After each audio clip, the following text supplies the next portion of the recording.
स्नात्वा ज्येष्ठस्य पूर्णायां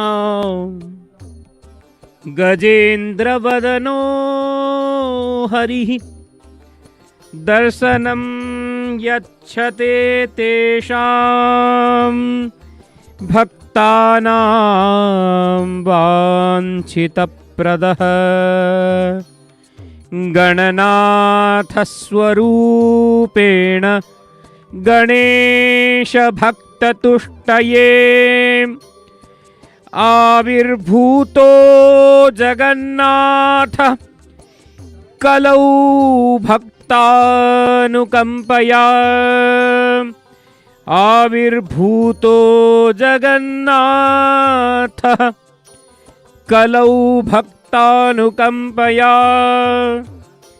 ज्येष्ठ पूर्णिमा को स्नान करके हरि गजेंद्र मुख वाले हो जाते हैं और भक्तों को मनचाहा दर्शन देते हैं।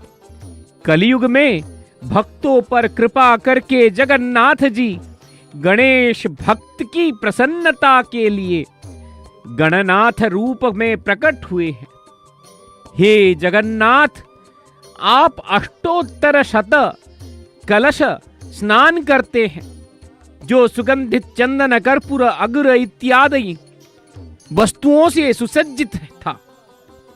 उस जल को सिर पर धारण करने के पश्चात, सब तीर्थों का फल देने के पश्चात, आप स्नान रूप दर्शन देने के बाद, सभी पापों को हरण करने के बाद, सभी पापों को हरण करके अग्नि में भस्म करने के बाद आप यह वैभवपूर्ण वेश, जो हस्ती वेश, जो हाथी वेश, जिस हाथी स्वरूप को हम कृष्ण हाथी और श्वेत हाथी के रूप में आपको दर्शन करेंगे। हे प्रभु, आपका स्वरूप यह हाथी वेश के रूप में आपका दर्शन मिलना यह विचित्र है प्रभु। परंतु यह विचित्र इतनी वैचित्र्यता को उत्पादन नहीं करता, क्योंकि आप तो क्षण क्षण में वेश धारण करते हैं, भिन्न भिन्न वेश धारण करते हैं। कभी कभी आप प्रतिदिन बड़ श्रृंगार वेश धारण करते हैं, प्रातः काल में तड़प उत्तरी वेश धारण करते हैं। आज तो विशेष जन्म तिथि है आपका दारू विग्रह का उत्पन्न का स्वरूप है आज, जिसमें आप गजानन वेश को धारण करके गजानन गणपति भक्तों का आप मनोरंजन करेंगे, उनको गणपति रूप में, विघ्ननाशक के रूप में आप दर्शन देंगे। हे प्रभु, आप कितने दयालु हो। आप अपने स्वरूप को छोड़कर भिन्न स्वरूप में केवल भक्तों के लिए, केवल भक्त के लिए आप दत्त प्राण हो प्रभु। इसलिए तो आप भगवान हो, इसलिए तो आप भगों से परिपूर्ण हो, इसलिए तो आप ऐश्वर्य से परिपूर्ण हो। हे भगवान, हे परमेश्वर, हे परम दयालु, हे करुणाकर, ये जो आप देख पा रहे हैं यह पुष्प आज भगवान के शिखर पे, आहा, देखिए देखिए, ये हस्ती मदमत्त हस्ती, यह हस्ती का जो मस्तक है, जहां मणि सुशोभित होता है, वह हस्ती मस्तक आपको दिख रहा है, जिस मस्तक के ऊपर चंद्रमा विराजमान है। हे प्रभु, इसलिए तो कहा गया स्नात्वा ज्येष्ठस्य पूर्णायाम। पूर्णिमा में स्नान करने के बाद गजेंद्र वदन रूप हरि, वो हरि, हे हरि, आप हरि कैसे हो? न गजेंद्र रूप बदन में हरि, गजेंद्र बदन में हरि, जो विनायक विघ्नराज विघ्न विनाशन दारु ब्रह्म स्वरूप, हे नीलकंदर, हे श्री नीलकंदर, आप भक्तों को मोक्ष देने के लिए यह गजवक्र धर, यह वेश, नमो नमो जगन्नाथ गजाननाम ब्रह्म, ये गजानन रूप ब्रह्म स्वरूप है आपका, जिस स्वरूप को देखने के लिए हजारों भक्त, सहस्रशः भक्त आप श्री मंदिर को पधारे हैं, या जहां आपका ये विनायक रूप वेश देखने को मिलेगा। विनायक विघ्नराज विघ्न विनाशन दारु ब्रह्म स्वरूप है श्रीनीलकंदर भक्तानां मोक्षदायक गजवक्रधर नमो नमो जगन्नाथ गजाननां ब्रह्म। हे विघ्नराज, आप गणपति गणदेवता श्री जगन्नाथ की गजानन रूप में हस्ती वेश में आप हृदय स्पर्शी जनश्रुति को हर एक व्यक्ति में, हर एक जीव सत्ता में आप संचारित कर रहे हैं प्रभु। इसलिए यह गजबदन ब्रह्म स्वरूप, जिस स्वरूप को आप प्रदर्शित कर रहे हैं, यह यदि हम इतिहास पे जाएं तो यह पता लगता है कि जो सप्तदश शताब्दी था, 17th सेंचुरी, जो सप्तदश शताब्दी था, उसमें महाराष्ट्र से कोई गणपति भक्त, जो परम भक्त थे, वो गणपति भट्ट नामक एक गणेश जी के भक्त, जो श्री क्षेत्र को भगवान महाप्रभु के दर्शन के लिए पधारे थे। वेद वेदांत आदि धर्मशास्त्र इत्यादियों में वो जानते थे कि परम पुरुष अचिंत्य रूप सतसूर्य प्रकाशमय ज्योति ब्रह्म दर्शन के लिए वो पधारे थे। अपनी योग साधना से वो जानते थे कि यह पुरुषोत्तम क्षेत्र में, श्री शंख क्षेत्र में परब्रह्म स्वरूप में महाप्रभु का दर्शन होगा, जो प्रायशः अचिंत्य रूप होता है, वह अनिर्वचनीय स्वरूप होता है।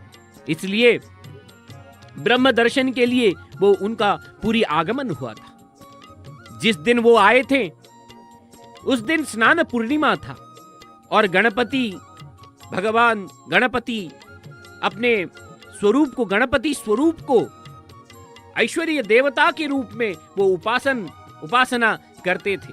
परंतु भगवान जगन्नाथ जी का यह स्नान वेदी में दर्शन, आराध्य देवता गणपति इत्यादि प्रति स्वरूप जो ब्रह्म दर्शन था, वो ब्रह्म दर्शन भगवान जगन्नाथ जी में हो नहीं पाया।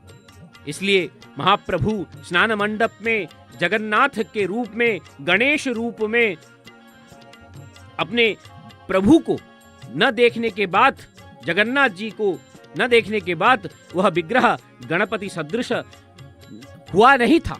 परंतु गणपति स्वरूप में नहीं देखने के बाद वो यहाँ से चले गए थे। भक्तवत्सल हैं भगवान, परम कारुणिक है भगवान, परम दयालु हैं भगवान जगन्नाथ, जो जगत के स्वामी हैं। वो उनके मन की बात को जानते हुए गणपति भट्ट को पुनः प्रत्यावर्तन कराए और पुनः दर्शन के लिए जो मुदिरस्त जो सेवक थे उनको स्वप्नादेश हुआ और गणपति भट्ट प्रत्यावर्तन करने के बाद अपराह्न में स्नान वेदी के ऊपर भगवान श्री जगन्नाथ जी को गणेश रूप में प्रतीयमान करके, प्रतीयमान स्वरूप को देखने के बाद वह अपने आप को अति भाग्यवान समझकर परब्रह्म श्री जगन्नाथ जी को स्तुति किए थे। यही इसका ऐतिहासिक कोई चर्चा स्वरूप है। परंतु हे भगवान, आपका एक क्रिया पूरे ब्रह्मांड को आनंदित करता है। आपके स्वरूप को जानने के लिए कौन सा सामान्य व्यक्ति, इस ब्रह्मांड में स्थित हर एक, कोई भी एक सामान्य व्यक्ति आपकी लीला को समझ पाएगा प्रभु। आप तो परब्रह्म, परमेश्वर, परम दयालु, कृपा कर्ता, परमेश्वर स्वरूप हो। आहा, आप देख रहे होंगे कि ऐसा एक हस्ती का स्वरूप, ऐसा एक हस्ती का मुख, शुंड से आरंभ करके मस्तक पर्यंत, जहां जो शिंभ स्वरूप था, वह शिंभ उस मदभस्थी के मणि को जहां ग्रहण करता है वहां से लेकर शुंड पर्यंत यह जो स्वरूप आप देख रहे हैं, ऐसा लग रहा है कि एक सुवर्ण रूप धारण करने वाला हस्ती, एक श्वेत रौप्य रूप धारण करने वाला हस्ती, एक श्वेत वर्ण रूप हस्ती, एक कृष्ण वर्ण रूप हस्ती, जिस हस्ती के शिखर पे राराजते कश्चित विश्व रूपम, ऐसा एक स्वरूप विराजमान कर रहा है और उसके ऊपर पुनः पुष्प सज्जा आप देख रहे हैं। इस भक्त को, इस सेवक को जो लगता है वही सेवा वो कर देते हैं। देखिए, आप देख पा रहे होंगे, लगा थोड़ा सा कोई भगवान को और सज्जित कर दूं, उसमें और थोड़ा कुछ चार चांद लगा दूं, इसलिए उन्होंने पद्म पुष्प से सुसज्जित कर दिया। और कितने आनंद से, कितनी श्रद्धा से वह भगवान की सेवा करते हुए, भगवान को संवारते हुए, भगवान को संवार रहे हैं। तो ये सिद्धांत, वेश प्रस्तुत सिद्धांत आप देख पा रहे हैं। यह गजानन वेश है। जो गजानन वेश श्री क्षेत्र के दो मठों के द्वारा प्रस्तुत किया जाता है, जिसको कि अक्षय तृतीया से आरंभ करके एक विशेष नीति में एक बार भोजन करके उपवास में, व्रत में इस वस्तुओं को निर्माण किया जाता है। इस वेश को भगवान धारण करेंगे, इसलिए इसका निर्माण प्रायशः अक्षय तृतीया से आरंभ होता है। और इसमें स्थित भगवान जो मठ, दो मठ हैं, वो एक राघव दास मठ है और द्वितीय गोपाल तीर्थ मठ। ये दोनों मठों से सामग्री निर्माण किया जाता है और इस मठों से ही यह संपूर्ण सामग्री श्री मंदिर को लाया जाता है। तो यह गजानन वेश, देखिए, भगवान हर एक व्यक्ति को अपने सेवा का जो लालसा है, उस सेवा का लालसा को परिपूर्ण करते हैं। हर एक व्यक्ति का, हर एक जीव का, हर एक वस्तु को वह पावन करते हैं, पवित्र करते हैं, आनंद देते हैं, उसको सिर पर बिठाते हैं। इसलिए तो आप परब्रह्म हो, इसलिए तो आप महाप्रभु हो। हे महाप्रभु, हे परम दयालु, हे करुणाकर, आप तो हर एक वस्तु को मुक्ति देने वाले हो। फिर मनुष्य का क्या कथा? मनुष्य तो हर एक क्षण में आपकी ही चिंतन करता है। प्रभु, आप तो परम दयालु। इसलिए अक्षय तृतीया से आरंभ करके इस हाथी वेश का शुभारंभ होता है और इसके जो पूजा है, हस्ती वेश में गजानन वेश का निर्माण, पूजा इत्यादि करके इसका शुभारंभ किया जाता है। पूरी शहर में जो पूरी क्षेत्र है, इस पूरी क्षेत्र में जितने दर्जी हैं, चित्रकार हैं, 16 कारीगर, मतलब हमें सामान्य रूप से एक शुष्क वस्तु जिसको हम 16 कहते हैं, उस 16 कारीगर इत्यादि शिल्पी यहाँ निर्माण कार्य में लगते हैं, जिनको वो एक समय भोजन करने के बाद व्रत में रहकर इन वस्तुओं को निर्माण किया जाता है, क्योंकि परब्रह्म के शरीर में ये लगेगा। देखिए, आहा हा हा, इन भक्तों की सूची देखिए, इन भक्तों का आनंद देखिए। इसी आनंद के लिए तो भगवान आप बाहर आए हैं, इन भक्तों को दर्शन देने के लिए आप इधर पधारे हैं।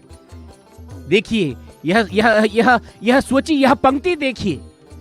इस पंक्ति में स्थित हर एक जीव, वो बालक हो, शिशु हो, वृद्ध हो, यौवन अवस्था में हो, कोई भी हो, वह आपका दर्शन के लिए परम व्याकुल है, वह आपका दर्शन के लिए परम आतुर है। प्रभु, आपको ही दर्शन। देखिए कैसे एक सेवक आपको सुसज्जित करने के बाद आप ही को बार बार प्रणाम करते हुए आपकी सेवा कर रहा है। प्रभु, ऐसा सौभाग्य आप उनको दिए हो। प्रभु, आप ही उनको ऐसा सौभाग्य दिए हो जिससे वो आपकी सेवा कर पा रहे हैं, आपको सुसज्जित कर पा रहे हैं, आपको सुशोभित कर पा रहे हैं, इस पुष्प राशि से आपकी सेवा कर रहे हैं। ऐसा लग रहा है कि सारा ब्रह्मांड आपको सजाने में लगा हुआ है। आप कितने सजोगे प्रभु? आप सज रहे हो या फिर ब्रह्मांड को सजा रहे हो? आप सजते हुए इस ब्रह्मांड को सजा रहे हो, क्योंकि यह ब्रह्मांड आप ही में निहित है, वह भक्त आप ही में निहित है, इसलिए तो आप खुद को सजा रहे हो। ऐसा लग रहा है कि यह कृष्ण वर्ण हस्ती, मदमस्त हस्ती, केवल दोनों चक्षु से यह देख रहा है कि यह ब्रह्मांड में एक ही मदमत्त हस्ती हो सकता है, और वह मदमत्त हस्ती परब्रह्म संपूर्ण ब्रह्मांड को पावित कर रहा है। इसलिए इस वेश श्रृंगार को बनाने के लिए, जैसे श्वेत, कृष्ण, जो रक्त एवं च पीत, इतने जो वर्ण है, इन वर्णों में प्रायशः हमें 30 मीटर का जो वस्त्र है वह वस्त्र का आवश्यकता होता है। इसमें भिन्न भिन्न प्रकार के वेलवेट, सिल्क जो वस्त्र है, उसमें जरी, सोलह, और जो रंभा फल है, कदली फल है, उस कदली फल का जो वृक्ष है, उस वृक्ष का जो पटुका है, जंबूरा है, और यहाँ एक विशेष गम का उपयोग किया जाता है, विशेष यहाँ लेह का उपयोग किया जाता है, और उसको कोइथ अठा एक फल स्वरूप है, उस फल स्वरूप से इस लेह को निर्माण करके इसका निर्माण किया जाता है। प्रतिवर्ष इसकी उच्चता, इसके जो माप है, ये संपूर्ण दोनों भाइयों का, एक महाप्रभु शंकरषण जी का और महाप्रभु जगन्नाथ जी का, दोनों का जो वस्त्र आभूषण है, जो वस्त्र स्वरूप है, जो वेशभूषण है, वह समान ही होता है। और इस वस्तुओं को एक दर्जी सेवक, एक चित्रकार सेवक, 2 सोल सेवक, 16 कारीगर जो होते हैं, वो इसको निर्माण करते हैं। और जो रंभा फल है, कदली फल है, उस कदली फल से निर्माण हुए पट, उसका एक सामान्य निर्माण किया जाता है। सामान्य मुख्य रूप, प्रमुख सिद्धांत को जो हमें मूल दुआ हम कहते हैं, जिसको हम फाउंडेशन कहते हैं, वो कदली वृक्ष से निर्मित होता है। उसमें वस्त्र, जौरी, उसमें वेलवेट और अन्यान्य सब सारी सज्जाएं निर्माण किया जाता है। गजानन वेश में देखने के लिए वंश वृक्ष से, जो वंश वृक्ष की जो काष्ठ स्वरूप है, उस काष्ठ स्वरूप का यहाँ व्यवहार होता है। और इस प्रकार से भिन्न भिन्न प्रकार के पुष्पराजी, भिन्न भिन्न प्रकार के पुष्प स्वरूप राजी यहाँ निर्माण किया जाता है। और मदमत्त हस्ती के समान, हस्ती का जो शिखर भाग है, हस्ती का जो मुख भाग है, उस मुख भाग को निर्माण करते हुए महाप्रभु के केवल चका नयन को छोड़कर बाकी संपूर्ण इस वेश से वेश रूप धारण करके महाप्रभु, आहा, देखिए देखिए देखिए, यह आनंद तो केवल आपको इस जय जगन्नाथ टीवी के माध्यम से, जय जगन्नाथ टीवी चैनल के हिंदी चैनल के माध्यम से आप देख पा रहे हैं, नहीं तो कहां यह आनंद भी आप ही के दया के द्वारा हो रहा है। देखिए यह दुर्बा भगवान अपने शिखर पे धारण करते हैं। यह विविध प्रकार के पुष्प, यह पुष्प राशि आपके लिए क्या क्या यह सेवक तैयार किया है प्रभु। ये देखिए, ये जनसमुद्र है, ये जनसमुद्र है, जो आज वह समुद्र भगवान श्री मंदिर के सम्मुख आ गया है। और इस समुद्र में भासमान अवस्था में हर एक मीन, हर एक पुष्प राशि, हर एक मीन के रूप में, हर एक पुष्प राशि के रूप में आपकी सेवा करने के लिए व्याकुल है प्रभु। आप अपार हो, आप करुणामय हो, आप परब्रह्म हो प्रभु। आपकी दया, आपकी करुणा, आपके शिखर में स्थित यह दुर्बा कैसे संस्थापित किया जा रहा है।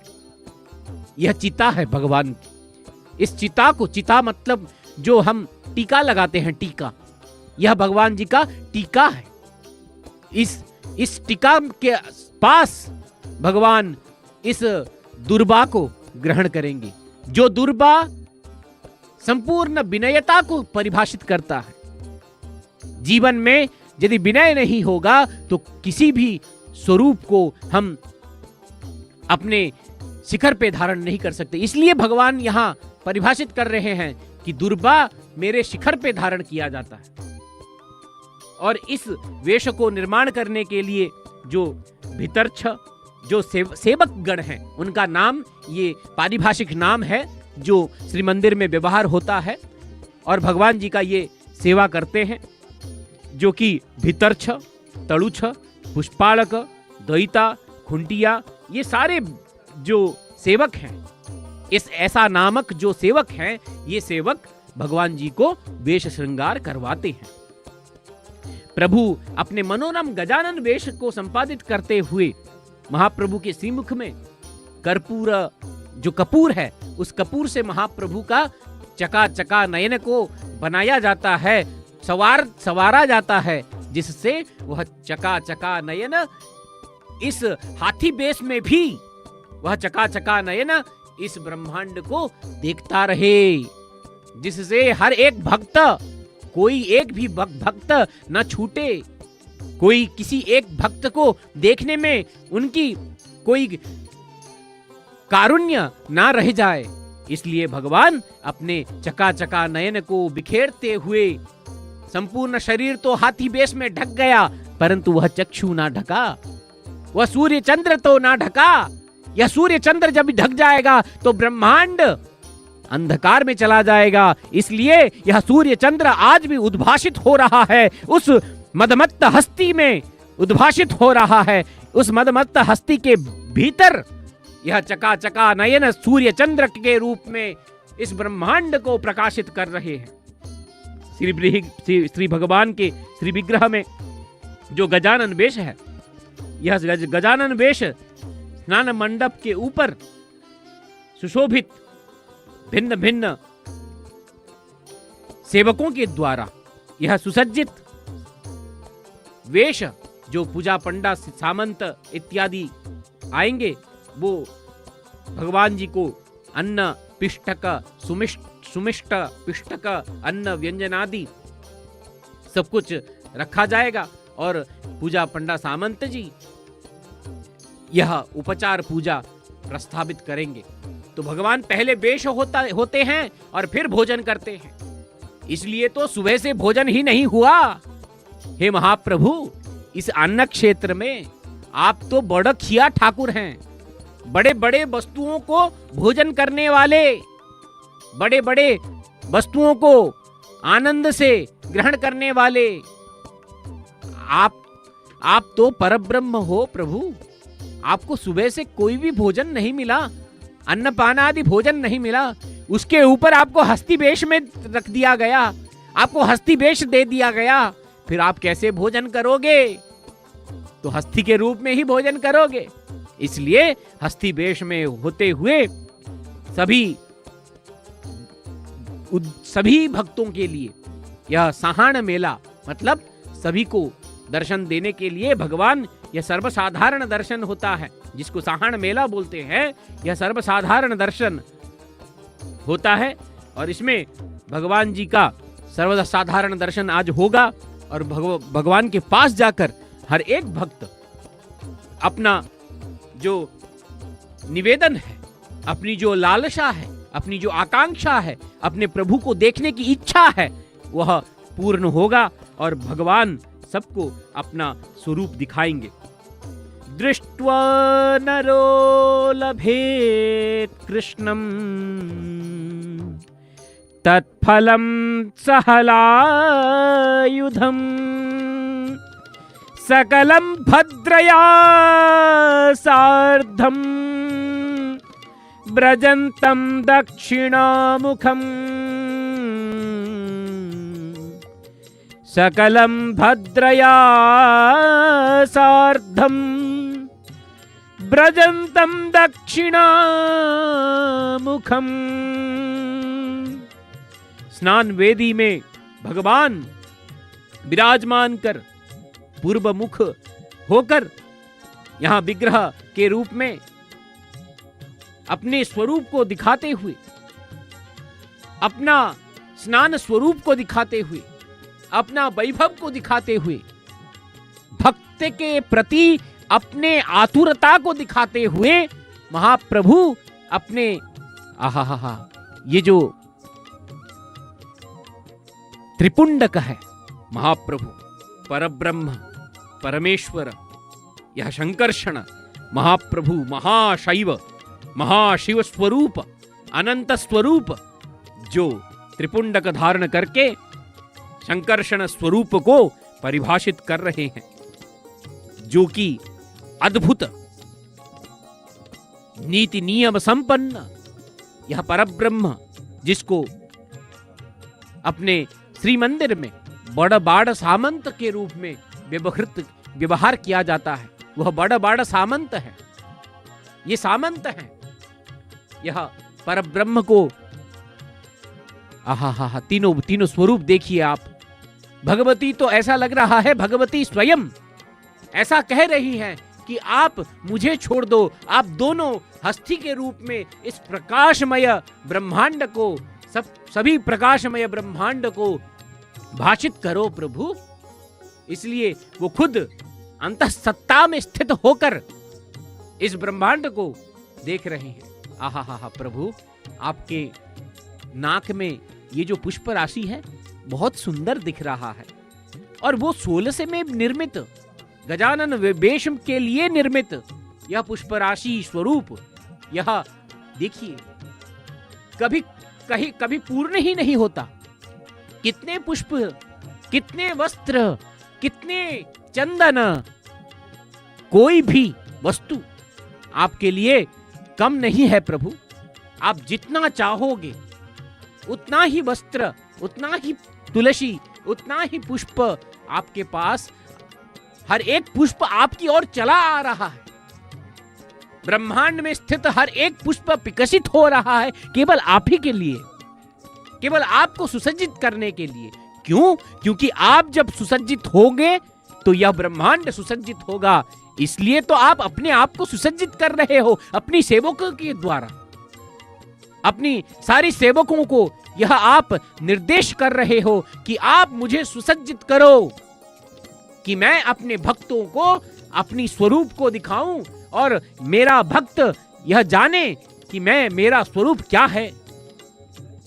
हर एक सेवक, हर एक स्वरूप, हर एक ब्रह्मांड के, इस ब्रह्मांड में स्थित हर एक तत्व आप ही से आरंभ हुआ है, आप ही में विलीन है प्रभु। इसलिए तो आप परब्रह्म हो, इसलिए तो आप परम दयालु हो, इसलिए तो आप परम करुणामय हो, इसलिए तो इस ब्रह्मांड को सुसज्जित किए हो। पृथ्वी, जल, तेज, वायु, आकाश, काल, दिग, आत्मा, मन इत्यादि विभिन्न वस्तुओं से आप इस ब्रह्मांड को सुसज्जित किए हो। इसलिए तो कहा गया है कि इस ब्रह्मांड में स्थित हर एक वनौषधि, इस ब्रह्मांड में स्थित हर एक तत्व जो जिसकी उत्पत्ति होती है, वह उत्पत्ति परोपकार के लिए, उसकी उत्पत्ति जन समाज के कल्याण के लिए, इस शरीर को पुष्ट करने के लिए। तो यह शरीर हुआ कैसे? आप ही के द्वारा दया किया गया यह पुष्प। देखिए यह देखिए आप, यह जो समुद्र है, यह जब जन समुद्र आपके सामने जो दिख रहा है, यह जन समुद्र आप ही के स्वरूप को, आप ही के परब्रह्म स्वरूप को देखने के लिए आया हुआ है। हे प्रभु, आप परम करुणामय हो। यह गजानन वेश को बताने के लिए और इस गजानन वेश के स्वरूप को बताने के लिए हमारे पास सिद्धिकंठ दास जी आ गए हैं, जो भाष्यकार हैं। वो आपको इस महाप्रभु के इस परब्रह्म स्वरूप को बताने के लिए वह आगे आपके धारा विवरणी करेंगे। सिद्धिकंठ दास महोदय। वक्र